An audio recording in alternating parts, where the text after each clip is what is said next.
الله وبركاته.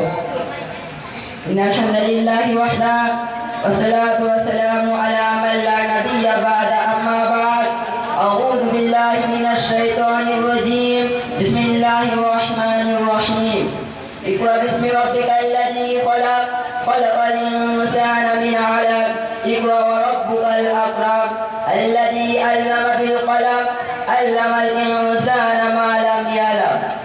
الآية. قال النبي صلى الله عليه وسلم عن أنس رضي الله تعالى عنه قال قال رسول الله صلى الله عليه وسلم طلب العلم فریضۃ علی کل مسلم.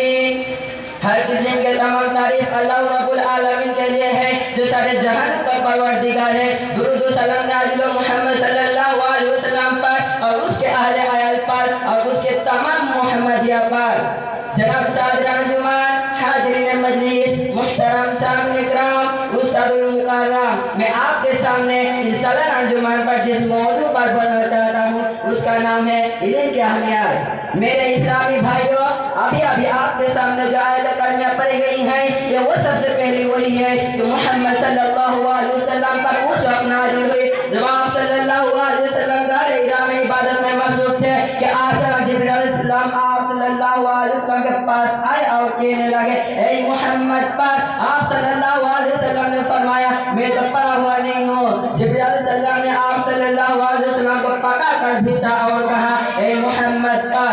آپ صلی اللہ علیہ وسلم نے دوسرے جواب میں فرمایا میں تو پڑھا ہوا نہیں ہوں. اسی طرح 3 مرتبہ جبرائیل علیہ السلام نے آپ صلی اللہ علیہ وسلم کو پکڑ کر جو سے بھیجا اور کہنے لگا سورۃ العلق 1 سے 5 نمبر آیت کے اندر اقرأ باسم ربک الذی خلق، پڑھ اپنے رب کے نام سے جس نے پیدا کیا. خلق الانسان من علق، جس نے انسان کو خون کے لطرے سے پیدا کیا. اقرأ وربک الاکرم، پڑھ تیرے رب بڑے کرم والا ہے.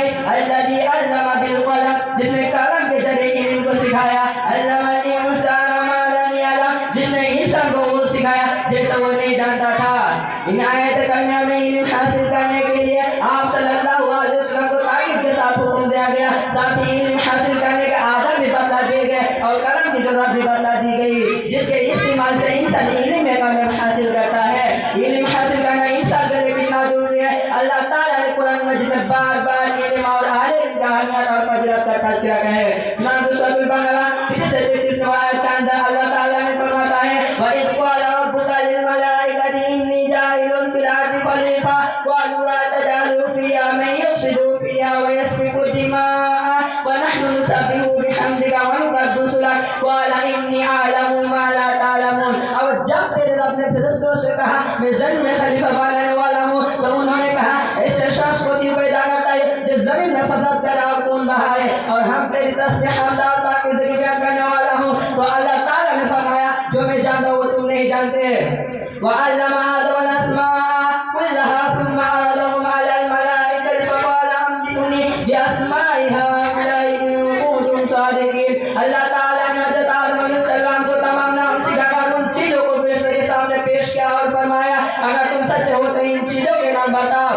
قَالُوا سُبْحَانَكَ لَا عِلْمَ لَنَا إِلَّا مَا عَلَّمْتَنَا إِنَّكَ أَنتَ الْعَلِيمُ الْحَكِيمُ. فرشتوں نے کہا اے اللہ تیری ذات پاک ہے، ہم تو صرف اتنا ہی علم ہے جتنا تو نے ہمیں سکھا رکھا ہے. پورے علم و حکمت والا تو وہی ہے. قَالَ يَا آدَمُ أَنبِئْهُم بِأَسْمَائِهِمْ فَلَمَّا أَنبَأَهُم بِأَسْمَائِهِمْ قَالَ أَلَمْ أَقُل لَّكُمْ إِنِّي أَعْلَمُ غَيْبَ السَّمَاوَاتِ وَالْأَرْضِ وَأَعْلَمُ مَا تُبْدُونَ وَمَا كُنتُمْ تَكْتُمُونَ. اللہ تعالیٰ نے حضرت آدم علیہ السلام سے فرمایا تم ان کے نام بتا دو. جب انہوں نے ان کے نام بتا دیا تو فرمایا کیا میں نے پہلے تم لوگوں سے نہیں کہا تھا کہ زمین و آسمان کا غیب میں ہی جانتا ہوں اور میرے علم میں ہے جو تم ظاہر کر رہے ہو اور جو تم چھپا رہے ہو.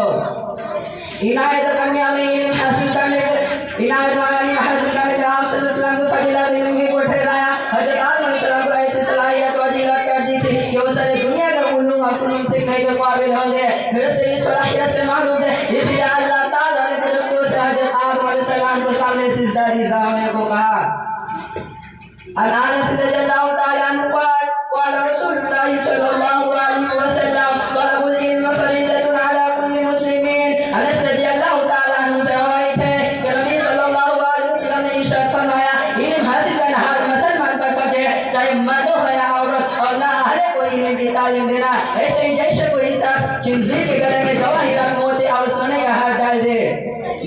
کبھی بھائیوں کہ علم والے اور بے علم والے برابر ہو سکتے ہیں، علم والے اور بے علم والے کبھی برابر نہیں ہو سکتے، علم والے کو مقام مرتبہ کو بھلا وہ کیا بات سکتے جو نہیں جانتا نہیں، جیسے کہ اللہ تعالیٰ نے قرآن مجید میں سورۃ الزمر نمبر آیت کا اندر فرماتا ہے قل هل يستوي الذين يعلمون والذين لا يعلمون انما يتذكر اولو الالباب۔ اے نبی محمد صلی اللہ علیہ وسلم آپ کہہ دیجئے کہ علم والا اور بے علم والے برابر ہو سکتے ہیں، لیکن وہی نصیحت کرتا ہے جو عقل مند ہو۔